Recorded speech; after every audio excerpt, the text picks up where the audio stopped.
Those Cardinals who the Pope met with this morning have already begun their informal discussions about who the next Pope is going to be, and the Pope gave them some direction today. They come from 50 countries, and Benedict asked them to work like an orchestra to create harmony out of their differences.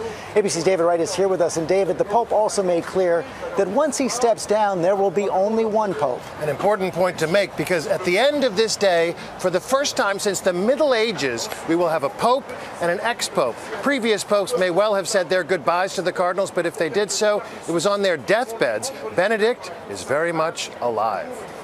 Pater et Filius et Spiritus Sanctus. Today began with the Cardinals saying goodbye, exchanging a brief private moment one by order of seniority.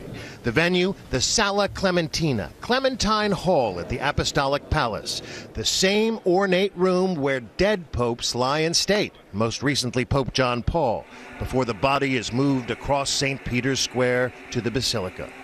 Unlike all the past popes whose reigns have ended in this room since the palace was built and the walls covered in frescoes, Benedict is the first to leave office still breathing, Sit nomen Domini benedictum.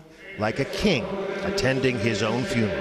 Today, the Dean of the College of Cardinals thanked him for his service.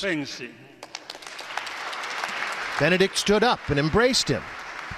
The Pope wasn't expected to speak, but he did,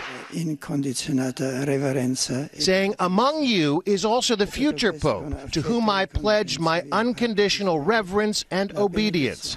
That hasn't been an issue for 600 years.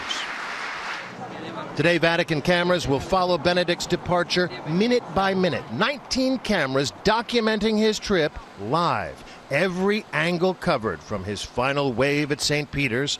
They'll be there with him on the helicopter as he flies to Castel Gandolfo. There, he'll greet the faithful one last time from the balcony. And then, tonight at 8 p.m., the Swiss Guard will leave and the gates will close, symbolically signaling that Benedict is no longer Pope. So who is actually in charge in the interim? The papal Camerlengo is the acting head of state, Cardinal Bertone. And one thing we're not sure if we're going to see, but we're sure it's going to happen.